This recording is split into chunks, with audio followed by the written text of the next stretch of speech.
Being a caretaker sounds like a badge of honor, and people hear it and they're like, wow, you're so dependable. You're always there for everyone.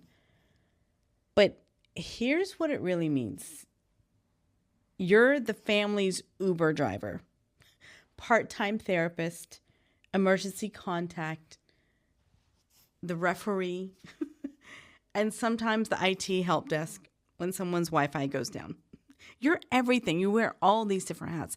And you don't even remember signing up for the job. One day you just woke up and realized, oh, apparently I'm the responsible one. I'm the one that gets everything done. I'm the one that people come to and they just know that I'm going to do it.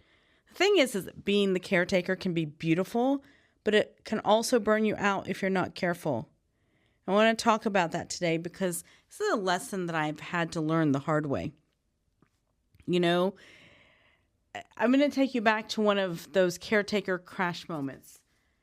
I had a crazy work week, and it was really very hectic. Lots of deadlines, emails, administrative stuff that was going on. But at the same time, I was also making sure that one of our family members was cared for and felt like they were getting attention, right? At the same time, I had a friend who was going through a health crisis at the same time. And so there I was also giving advice to another friend that was having an interview, major career change. It was like everything was coming at the same time. So I had, one laptop trying to finish out a report that I needed to write. And on the other hand, making phone calls in between, checking in on people in different time zones, and giving life advice, career advice on the other moment. And it was really overwhelming. And for a minute, I thought I was crushing it. I'm like, yeah, look at me. Look at all these things that I'm helping. I'm a multitasking superhero. But the part that didn't show up, and they don't show in the movies, is the burnout part. By the end of the day, I was really irritated, snappy, exhausted, had not eaten a proper meal, and I felt like I had nothing left for myself, and I was exhausted and I couldn't go to sleep. And that was a big wake-up call, and I was thinking, why is this? I feel like, okay, I'm killing it at taking care of everyone else, but I was starting to run on fumes. And nobody gives you a medal for that. People will say, oh, yeah, I understand. And then they just keep on going and just expect you to do the same thing. And they keep on pulling at you, and they keep on pulling on, everything, asking you more things. And they say, oh, yeah, I understand. And part of this role does come from my culture. I will say that. In a lot of families, the caretaker role isn't optional. It's inherited. Now, normally it's the eldest in the family, which I am not. But it could be the one who looks like they have it all together. So then you automatically become the fixer-upper in the family. And on one hand, it's beautiful. It means that family matters to you. You look out for each other. But on the other hand, it means sacrificing your peace of mind, your authenticity, your own life, your health, just to keep everything running. And it is kind of like being the designated driver for the whole family. But instead, the cars, you're not driving cars. You're driving emotions, responsibilities, and everyone else's problems. And those passengers can really chip away at your reserves, consciously or subconsciously. And I don't know how many of you out there are caretakers or feel like you're caretakers, maybe not officially caretakers, but what do you do when you are the caretaker? What do you do whenever you show up in your life and you're the one who's solving everything? How do you show up for people without completely losing yourself? These are a couple of things that changed my life, and I am still working on this in a major way. This is a huge lesson of mine that I really wanted to share with you because I feel like come across a lot of people going through the same thing or similar situations. So first thing I learned was you've got to check your tank first. You cannot drive people around in your car if the car is empty. It's running on empty. Before you give away any of your time or energy, pause and ask yourself, do I actually have enough for myself right now? And if the answer is no, you need to refuel first. This is not about being selfish.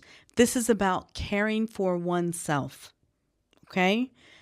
Also, learning the power in a guilt-free no. Remember the first time I said no to a family member? I thought for sure that I would be banished or just thrown out. I was so nervous. But guess what? They survived. They didn't like it. They figured it out. But I realized the world doesn't end when you set a boundary. So learning how to say that guilt-free no is going to be your best asset. Build your own support team. Caretakers are terrible at asking for help because we're convinced that we are the help. And the strongest thing that you can say is, hey, I need a hand here as well. Now, I will tell you in my own experience, I have said that. And very few people have actually done anything. They have, because they don't know how to do it, actually. So you've got to find people that will actually be there for you. Even if it's just a friend reminding you to drink water or to eat dinner, you deserve a backup. So find your backups and redefine what caring really means. I had to do this. So, sometimes caring doesn't mean doing everything for everyone. Sometimes it means showing people how to handle their own stuff so you don't have to do it permanently. You are not a permanent crutch. That way you're not saving people, you're empowering them. The first time I put myself first, it was hard. I had a weekend where everyone seemed to need me. Favors, emotional check-ins, a lot of emotional check-ins. And the old me would have just jumped in, cleared my schedule, made myself late to everything, played the superhero. But this time I said no. I blocked the weekend off, stayed home, and just took care of me. Did not answer the phone, was delayed on answering apps and messages. And it felt weird at first. I had this guilty feeling in my chest and in my gut, like I was being so selfish. But as the hours went by, I started to feel something that I had not felt in such a long time, and that was peace. And the crazy thing is that the world kept on turning. People figured it out. And on Monday, I showed up more rested, calmer, and actually present and a better version of myself. And that's when it hit me that when you take care of yourself first, even though I have been telling that to people for years, you show up better as a caretaker even. Not resentful, not exhausted, but genuinely there. So here's what I want to leave you with. If you are a caretaker, the one that everyone leans on, remember this, you deserve care too. You don't have to be strong all the time. You don't have to earn your rest. You don't have to prove your worth by carrying someone else's load. You're allowed to matter when nobody needs anything from you. In fact, that's when you matter the most.